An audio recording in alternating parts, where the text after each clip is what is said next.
اعوذ باللہ من الشیطان الرجیم بسم اللہ الرحمن الرحیم الحمد للہ رب العالمین والعاقبۃ للمتقین والصلاة والسلام علی من قال نبی آدم بین الماء والطین. قال اللہ تبارک و تعالی فی القرآن المجید والفرقان الحمید قد جاءکم من اللہ نور وکتاب مبین. صدق اللہ العظیم. ان اللہ ملائکته یصلون علی النبی یا ایھا الذین آمنوا صلوا علیہ وسلموا تسلیما. اللهم صل على سيدنا مولانا شفيعنا وحبيبنا وطبيبنا ونبينا مولانا محمد وعلى آله وأصحابه وبارك وسلم. صلاة وسلام عليك يا رسول الله صلى الله تعالى عليك وسلم.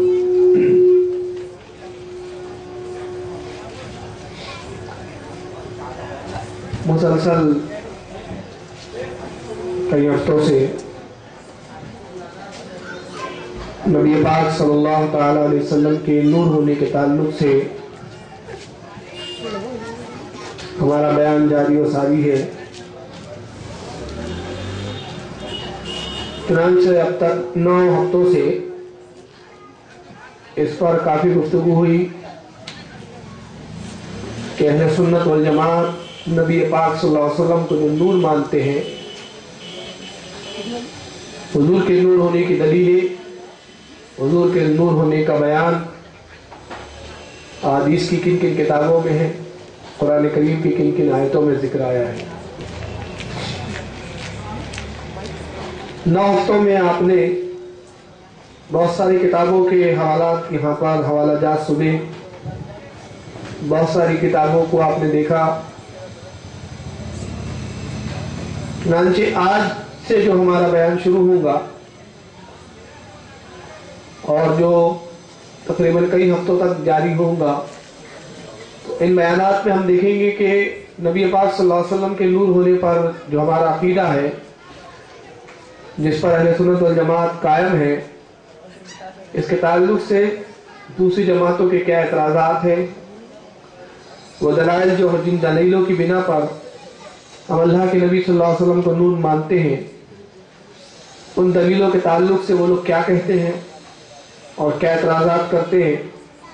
انشاءاللہ آج سے ان جو مجلسیں ہوں گی، ان مجلسوں میں ان کے اعتراضات اور اس کے جوابات انشاءاللہ آپ کے روبرو پیش کیے جائیں گے.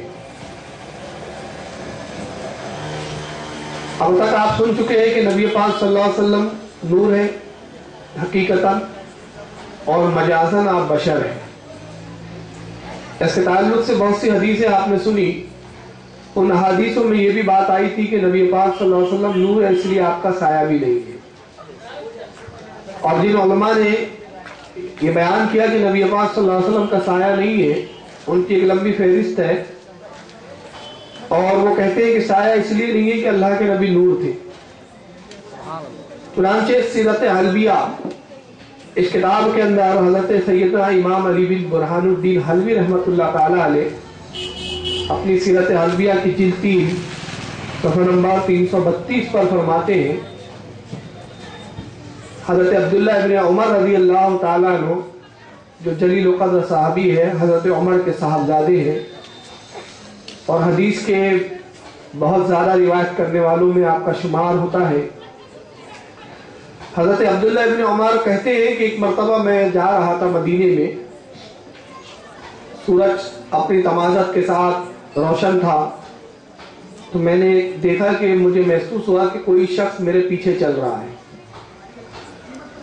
تو حضرت عبداللہ ابن عمر فرماتے ہیں کہ جب میں نے پلٹ کر دیکھا تو دیکھا کہ ایک یہودی ہے جو میرے پیچھے آ رہا ہے، اور وہ بار بار اچھلتا ہے، اپنے زمین کو، اپنے پیر کو زمین پر رگڑتا ہے، پیر کو مارتا ہے زمین پر، بڑی عجیب و غریب حرکتیں کر رہا ہے.